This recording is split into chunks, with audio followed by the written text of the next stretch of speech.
guys, Andy here. I'm here today with my Samsung Galaxy S5. I got it as part of my upgrade as I switched, well it's not an upgrade, sorry, I switched to EE almost 2 weeks ago, and I chose the S5 as the device I would have on my new contract. I guess really the choice was between the S5 and the HTC One M8, and I suppose I chose the S5 just because it was the safer bet really. I've generally been happy with the Samsung design. HTC have let me down a few times going back probably a couple of years. They have come on. The HTC One was a nice device, very smooth, nicely designed, but I figured the Samsung S5 was the safer, Galaxy S5 was the safer option. I had a lot of Samsung devices, the original the S2 I loved, the S3 was good, the S4 was good, so I figured it was a safe option. But I have been using it for almost 2 weeks now, and I thought I would walk you through my review of the device and give you some comment on perhaps, will it be my daily driver, will I go back to the Note 3 with a larger screen, let's see. So let's start off with the design. Weight-wise, it's 145 grams. It does feel very light in the hand. That could be because I'm used to, all year I've been using huge big devices. You've probably seen the videos, and now I'm back to a regular device. But 145 grams, I guess it's probably fairly normal, basically. I think personally that could quite easily be mistaken for an S4. Maybe I'm wrong, but the only time you look over on the back, and the flash and basically heart rate sensor does make it look different. That and the kind of dimpled, rubberized back cover is a bit unique, I guess. That is different to they've used before. One thing I noticed in the design, and there it is that instead of a menu button on the bottom, we've got a task switcher button. I actually quite like that because I do like to use that button to switch tasks, but some may miss the menu. It's not totally going to, if I hold that down, that works the same as a menu button. I'm sure on some custom ROMs you can find one that basically swaps those round so that it's a menu and you hold down for the task switcher. I quite like it how it is. The back of it's supposed to be black, this one. I can't help but think there's a slight blue tint to it. What else have we got? Front facing camera is 2 megapixels, the rear facing camera 16 megapixels. As I mentioned, it has a heart rate sensor on the back. It's very similar to the S4 around the edges. We've got the power button, you've got the little area in which you can pull off the back cover. We've got the volume rocker on that side. Underneath the back cover you will see the 2800 milliamp hour battery with NFC built in. It's got a micro SD card slot as well as a micro SIM slot. You can see the speaker down the bottom there, which is fairly average, I would say. I've perhaps been got too used to the Note 3. Note 3 has an amazing speaker, so now I listen to one of these and it just seems a little average. The hardware itself, quad-core 2.5 GHz Crate 400 Snapdragon CPU with the 801 chipset. So that's the new chipset. That's one differentiating factor between this and many other phones on the market at the moment. The Adreno 330 GPU, the same as the Note 3, I think the S4 off the top of my head. I've mentioned the cameras. It does have a fingerprint sensor as well. Let's see if we can show you that very quickly. I need to find security. So this, you can see, obviously is the new way they do settings. List view, tab view, edit quick settings. So let's just go to the list view actually. So there's everything just in a straight up list. There's tab view, like a bit more like it used to be anyway. Can I find... Oh, that's fingerprint scanner. Let's have a look at that. One fingerprint is registered. So basically, I swiped my thumb, I know it was my thumb that I did it with. You can register up to 3 fingerprints. So you can, screen lock can be fingerprint lock enabled. Let's now turn that off, turn it on. So you can see it's got a little sort of animation showing what your thing is. If I try it with my other thumb, no match. I try it with a finger, no match. I try it with a thumb that's registered. I think that is pretty cool actually. I mean, I know Apple iPhone has it as well. I have it turned off generally, but I like that option. It would be quite good if I could, I think LastPass does enable somehow the fingerprint scanner. I need to look into that really, because I don't like having LastPass permanently logged in, but it's a pain having to type. It's quite a long password that I use for it. You know, it needs to be secure, and it would be quite good if I could just swipe my thumb instead. Anyway, so fingerprint scanner, heartbeat sensor. Let's see if I can show you that as well. After S health, I think. There we go. Heart rate. Did I hit that? I think I did. Come on. That last reading, that was actually from my Gear Fit, and it was when I was working out. That's why it's quite high. Place your finger on the sensor. There it is. I think it's registered that it's on the sensor. Let me just show you that. Kind of slowly pulsing away there. I don't know if that's actually in time with my heart. 76. I don't know what the started. Does that mean do it again? Yeah, no, we don't need to do it again. Try to keep still and quiet. So I find that interesting. It doesn't like if you're making noise. It doesn't like if you're moving. Let's come back out of that. Well, actually, let me show you the graph, because you can get to see different graphs of what my heart rate's been. Obviously it depends what time of, you know, what I'm doing when you take it. It's a bit pointless in some ways looking at that graph, because you've got no context to what they are. I must say, while we're here, I have used S Health a bit this time, possibly because I've got the Gear Fit as well. So I do put the Gear Fit on when I'm sleeping, for example. And again, we can look at the graphs. The dark green is when I'm motionless, and the light green is when I'm moving. So I'm averaging around about 6 hours motionless sleep. I think. Oh, sorry, no, I'm averaging 6:30. It's gone up. Oh no, so that's not an average, that's what I did. So that one's, yeah, so 6 hours is the average motionless, because that's smack on average.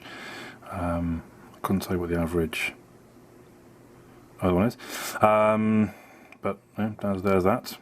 So yeah, I have used S Health a little bit. I've not gone as far as using the food monitoring thingamajig, and to be fair, I don't actually use it when I go to the gym or anything like that. But you could. It's got sort of a, I forget where I found it now. There's like a coach.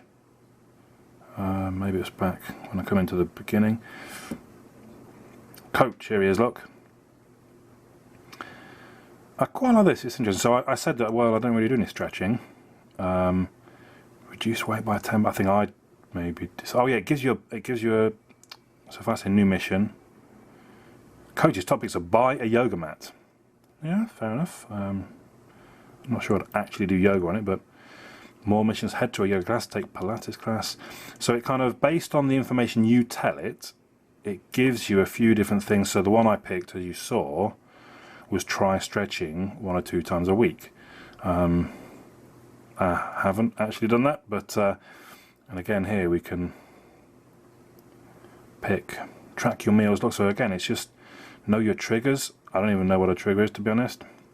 Know the foods that you cannot resist, sweets. So it just gives you some advice of things to do, which I quite like. I don't go too crazy when it comes to dieting and things like that, but I do try and stay in shape. I try and eat a bit fairly reasonably, but I like to just set myself a rule. Right, no more Coke, no more buying chocolate from the vending machine at work.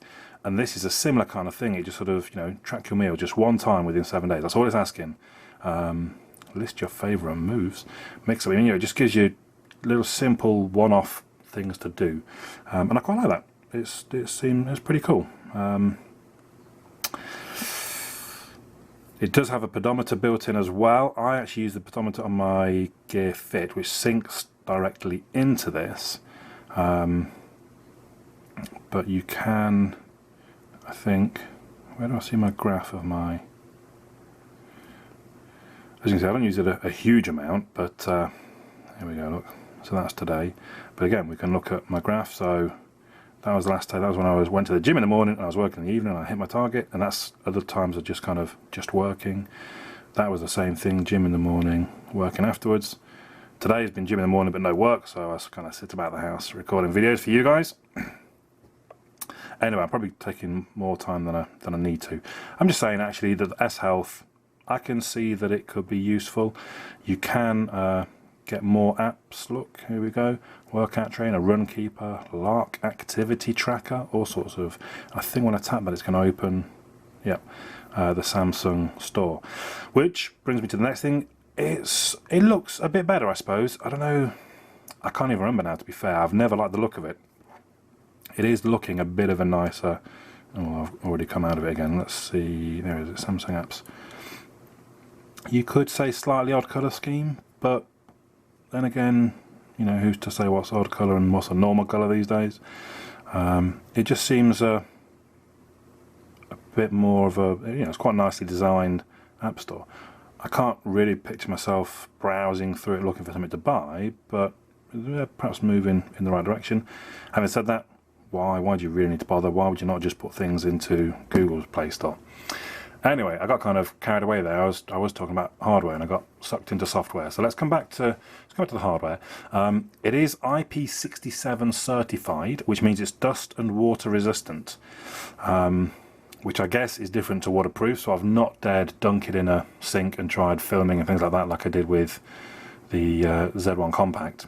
But that, you know, you shouldn't be too worried if you're out running in the rain or something like that.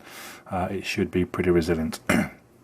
I've not mentioned yet the 1080 by 1960. I think 1960, that's what I've got in my notes. That sounds like slightly odd, but that's what I've got. 1080 by 1960, 5.1 inch Super AMOLED display, which is 432 pixels per inch. That's up there with the very best of them, really. 432, that's plenty enough. Oh, I don't remember putting that on my home screen, but oh, I'm on my lock screen. Sorry, I'd forgotten that. Oh dear. I did kind of come at it sideways, to be fair.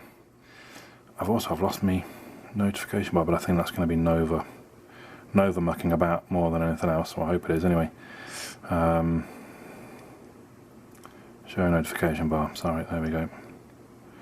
Right, forgotten where I was. Yes, so 432 pixels per inch. Just take a look, perhaps.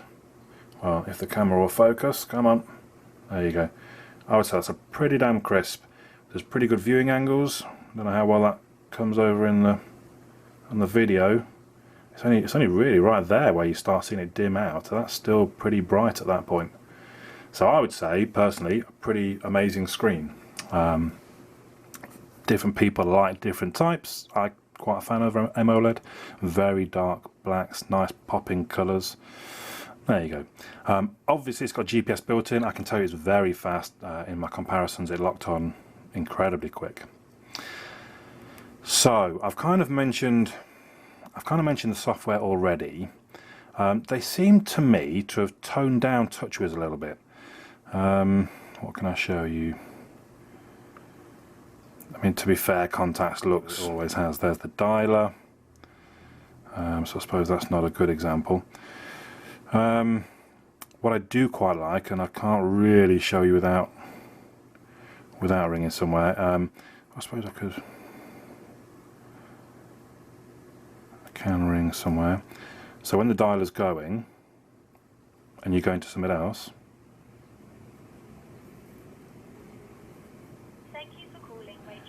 you get that little box there. You see that? So the little box appears in the corner, which you can actually just move. Oopsie daisy. You can move around the screen to put wherever you want. That's kind of cool. And also, oh dear, no. And also you get a reasonably good set of options in the notification bar there. Just end that call, ended, and that should, there we go, vanish again. I quite like that. Also, we perhaps didn't get to see, I quite like that it tells you last spoke today for 22 seconds. I don't know, is that useful? I think it's quite useful when you ring somebody just to know when you last spoke to them. So TouchWiz, I know a lot of people don't like it. I guess in some ways it's quite plain. Sometimes you might say the colours are a little gaudy or don't really go together all that well, but I don't find it that intrusive. I've got a Nova launcher on now. I probably should have shown you a review using TouchWiz launcher, but I hardly ever use it. So my apologies for that, but hopefully you all know what TouchWiz launcher looks like. I guess because they're trying to push the health element, with the phone you also get Endomondo Premium for 12 months. Anyone that uses Endomondo, it's a fitness app, so this is what I use to track kind of my walking, and there you go, my walking and stuff. But you basically get 12 months premium when you log in on this device. You also get 50 gig of Dropbox for 2 years, but not if your Dropbox account has had a Samsung promotion already. So I got 50 gig with the 3, I think, 2 years ago. They literally just ran out a few days ago. So when I saw I got 50 gig with the S5, I thought, brilliant. But actually, it doesn't apply. But you can make another account and log into it through this. So I've made an Android Andy one, logged in on this phone. It's given that 50 gig to that account. Fair enough. Also, this is going to be tricky to show you. There's an animated battery when you're charging when powered off. I will be able to show you though. Right, I'm here with my trusty 14,000 milliamp hour Florian battery. Oh, that reminds me, while I'm here, so part of the, I guess, the IP67 certification is this little flap at the bottom. So you have to pull that out of the way. You can then see we've got the USB 3 connector, much like the Note 3, although you only get the regular USB connector in the box. I'm not quite sure what that's about. And actually, I found this little flappy thing really quite annoying, and I'd be happier without it myself. So let's plug that in the base. Let's turn on the battery pack, and you should hopefully see the animated, hopefully. Will it turn itself off? There we go. It's a little green bubble. Oh, you can see that actually. Little green bubbles rising from the base. And the battery itself kind of bubbling and slushing about. I know it's really quite pointless. It serves no meaning at all, but I thought it was kind of cool though. Let's get it booted back up again, hopefully. So actually, while we're on that, I will mention the battery and talk a little about the battery, because as you saw there, it's on 19%. Now that's 19%, and I've had it plugged in for about 20 minutes, 30 minutes to be able to make sure I had enough juice to do this review. A lot of people I know that have been using the S5 have said how amazing the battery life is, and to an extent, connect your charger. To an extent, I would agree, but I think the difference is in the standby time. So if you're not using your device, it will be pretty solid and it won't drain much. I've not actually, what tells me there about check my back cover. I've done that regardless of if I've got the back cover on or not, basically, which is a little bit annoying. I've lost my train of thought. So yeah, it's in the standby, I believe. I haven't actually tried not charging it overnight, so I couldn't be entirely sure. Actually, I don't know, how do I go back to the one I was, oh no, I don't want power saving. Grid view, that's what I had, wasn't it? System, where's the power going to be? Battery, that's what I'm after. I need to just concentrate for a second, don't I, really? I do apologise. So, I haven't done it overnight where I've not charged it. I would assume, to be honest, it really wouldn't lose many percentage points, because it does seem to. Oh dear, what's going on with Samsung? Well, it's only, I guess, since I just unplugged. Or maybe not. I might have a bit of a rogue app going on there actually. So let's look at the screen. It's almost 2 hours, which isn't a lot really. I mean, it's a reasonable amount for me, but a lot of people use it a lot more. And as you can see, so this might be a bit unfair because it looks like I've had a rogue app going a bit crazy today. I have been in a gym, so it gets a lot of use there. Playing, well, you can see that's probably that strip there where I'm playing music. I'm using GFit Manager to track my workouts. So I think today's probably a bad example. I've only been going like 12 hours and it's almost done, but it does look like something went a bit nuts. When I've been using it at work and I get home in an evening, I'm generally still above 50%. So you know, it's not like there's battery issues. It's just not as good as the Note 3, I don't think. Having said that, I don't know. The 801 chipset I think does make a difference. It does seem to handle downtime very well, but when in use it seems to be fairly normal, I guess. That's pretty vague, isn't it? I've probably not helped much there. My overall impression is it's not as good as the Note 3, but I think it's a lot better than the S4 was. So, I suppose I've not really spoken about the camera, have I? I've actually swapped this from the EEROM to the sort of stock Samsung ROM. I don't know if you noticed how long it took the camera to open. I think that's quite a long time. Let's just come back out and try again. That was a bit quicker because I suppose I'd just done it. And the shutter release is generally pretty quick if we can get it to focus. There we go. There are some figures showing that the shutter speed is pretty much twice as fast as it was on the S4. but it's still not quite as quick as, I don't know, let's just delete that, I don't really need to keep that. So one thing I thought quite interesting on the camera, there's all the different modes that you might expect, with some that you've perhaps not seen before. Virtual Tour is a new one, I haven't used it yet actually. These ones I've downloaded look Sports and Surround Shot, and at the very end there is a download button. That then takes you to Samsung apps, and there's all these different types of mode. Well, I say all these, 5 of them at the moment. But that's quite interesting. So I guess they can add to their camera and different modes just by sticking new things on the store. So I thought that quite an interesting way to go. The others. If you have a look on my Google Plus, there are a bunch of sort of sample photos. I have uploaded some sample video. All in all, I think the video is pretty good. One looks much the same as another these days, I can't help but think. So, overall opinion on the device, I think it's a very good phone, definitely. Would I change it from my Note 3, which is my daily driver at the moment? I'm not convinced that I will. I am thinking I'll probably go back to my Note 3.